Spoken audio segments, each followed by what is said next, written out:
Exactly 50 years ago, on these very same grounds, my father, then President Ferdinand Marcos Sr., signed the Labor Code of the Philippines in the presence of representatives of various sectors. The Labor Code, born out of the vision for development, employment, and social justice, has been one of the most enduring pieces of social legislation in the country. In his own words, I quote, I remember them vividly, growth will always be tempered by justice, and development will always be weighed by the dignity of man. So on this Labor Day, I task the DMW with these simple but crucial objectives. First, strengthen protection of OFWs by making sure that government will be there during their hour of need. Towards this end, let us continue to mobilize the 2.8 billion peso Action Fund and provide protection for distressed OFWs to attain justice and be safe from harm during global crises and emergencies.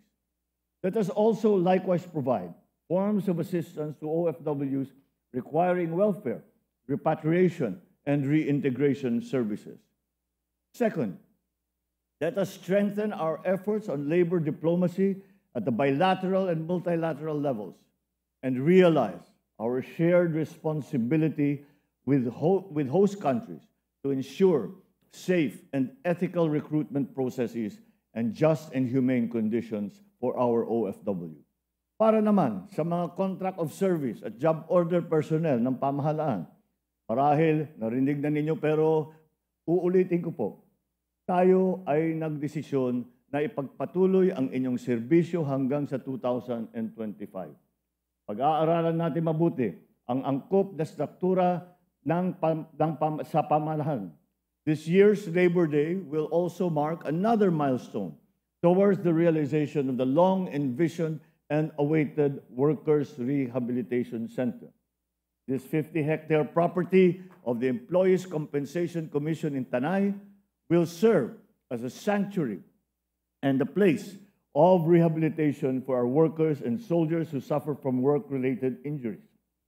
Today, we also recognize exemplary workers who have exhibited outstanding performance and have given significant contribution in their fields.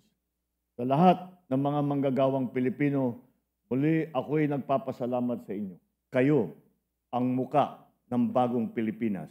Magagaling, masisipag, at punong-puno ng dedikasyon, kaya't nararapat lamang na bigyan ng dangal, respeto at paghahanga. Mapalad po tayo sa araw na ito, Labor Day, 122nd anniversary ng Labor Day, sapagkat pangungunahan po ng ating Pangulong Ferdinand R. Marcos Jr. ang ating pong selebrasyon, pagunitan itong makasaysayang araw na ito. Pagpapatunay lamang ng kanyang patuloy na malasakit at pagkalinga sa ating mga manggagawa at ang pamilyang Pilipino. Bahagi din po ngayon ng ating selebrasyon, yun pong pagpipresenta namin sa tulong po ng ilang pang mga miyembro ng gabinete, ang mga secretaries po ng ating Department of Human Settlements and Urban Development, ng ating pong Department of Public Works and Highways, Department of Environment and Natural Resources, Department of Interior and Local Government, at siyempre ang DOLE, at ang Local Government Unit ng Municipality po ng Tanay Rizal. Ito po yung konsepto ng Workers Rehabilitation Center Complex. Ang layunin, yung pong mga kababayan o mga manggagawa na nagkaroon ng pinsala at hindi na po makapagtrabaho, baka pwede po natin silang matulungan na magkaroon ng tinatawag natin na buhay balik manggagawa. Nang sa ganoon naman sila ay maging produktibong bahagi ng ating lipunan.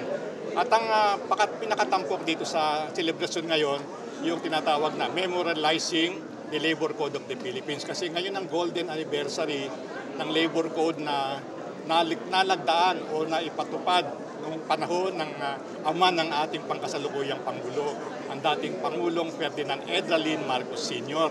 Kaya napakahalaga na ito ay isang buhay na dokumento, patuloy na naging bukal o pinanggagalingan ng karapatan ng mga manggagawa at pagbibigay din naman ng pamantayan para sa mga namumuhunan ng tama at makataong mamamalakad sa mga manggagawa niya. Kaya medyo kami po ay excited sapagkat 50 years, ito rin po ang dokumento na nagbibigay talaga ng buhay at gumagabay sa larangan ng paggawa, lalo na sa ugnayan ng manggagawa at ng mamumuhunan.